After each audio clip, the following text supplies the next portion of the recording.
Okay, Miriam, so just going over visual chord grips that we talked about today, and we didn't get to too many of them, in your song where you're capoed. I'm just doing this in first position.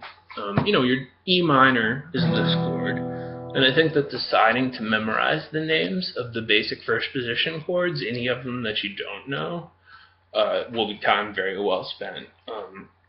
When you're telling somebody this song goes E minor, C, A minor, and so forth. And a lot of the time, we know the chord names in certain contexts, but just like as they came up. So, if I showed you 4 chords, it's the same exact assignment as if 4 of my friends walked in the door right now. And I was like, this one's John, this one's Judy, this is Paul. You wouldn't have to turn it into a deductive reasoning problem. You would just all assign them each individual categorizations. Like, this guy's named that. So yeah, that's the same thing we want to do with first position chords. Is really just be like, okay, this one's really called E minor. So there we go, E minor. Sounds like that. And it's in your song in that capacity a lot. So we talked about this E minor grip up here at the 7th fret quite a bit, 7th and 5th fret, where and I'm just going with the tablature on your email right now. And so hey, here's our big geography test. Before you interact with this video at all, would you please pause and take however long you need to decide what string is called which number? 6th string is this one, the low E string, and the first string is this one. So initially interact with it just being like 6th string, 5th string, 4th string in sequence like that. And then afterwards, if you would, spend a boring 3-5 minutes or so of randomly quizzing yourself on what string is called 3rd string versus 4th string. One way you can do this is grab a die from a board game and roll it. And if it comes out 2nd string, you go 2nd string or point to it with your hand or whatever. What we're talking about right now is the concept of randomize to memorize. If you can only think of the 3rd string by going 1, 2, 3, that's like, deciding when my 4 friends walked in to set up a problem where you think about Mike and John to be able to think that Judy is called Judy. So it's really just, there you go. Let's assign numbers to strings once and for all. So please pause and do that. Awesome. So that's going to make all future communication easier. And while we're at it, let's add some other landmarks. Let's decide that we know where the 5th fret and the 7th fret are.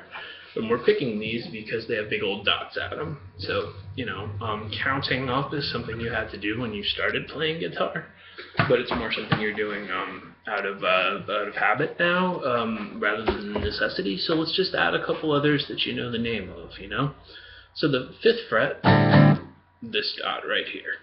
The 7th fret, the next one over. So 3rd fret, you probably know by accident from playing chords like C and G and so forth. The 3rd fret, 1, 2, 3. So 5th fret, 7th fret. 7th fret, 5th fret. So maybe just pause your video and really quick just internalize that concept. And again, we don't want to set up a system where you're going to go, this is the 5th fret, so I'll know this is the 7th fret. So, just go to a random fret, then the 5th fret. A random fret, then the 7th fret. After you spend 5 minutes or so doing that, your brain's just going to go, okay, 5th fret is this, 7th fret is this. And we've got nice dots as landmarks, and that's why we're picking these 2 frets as opposed to any other ones. And accordingly, what I mean by landmarks is if you know that's the 7th fret really quickly, then when the concept 6th fret comes up, as opposed to having to go 1, 2, 3, 4, 5, 6, your brain can just go 7th fret, 6th fret, or 5th fret, 6th fret, So there we go. So we're just deciding to know the names of the strings, numerals, and of course, E, A, D, G, B, E. If you don't already know that, that would be something to memorize too, but more importantly, just knowing which string is called what so we can refer to them. So please pause and, there it is. We have strings with names and we have frets with names. Great. So I'm going to actually make that an autonomous video for you here. And For you to get to interact with this on your own, play some chords that you know and try and quantify what you're doing. Meaning, like, okay, my first finger is on, when I play A minor, my first finger is at the first fret of the second string. My ring finger, my third finger, is at the second fret of the third string, and so on like that. Just use a couple really familiar chords, and then what we spent most of the time during the lesson on today describing where we meant on the instrument is going to not actually take even a fraction of a second, aside from mental, like, brain fart kind of glitches, which I don't have a better term for, despite having searched for one. The kind of draw a blank because of an emotional response versus actually not knowing the concept. So there we go. Structure stuff, where it's, string numbers, fret numbers.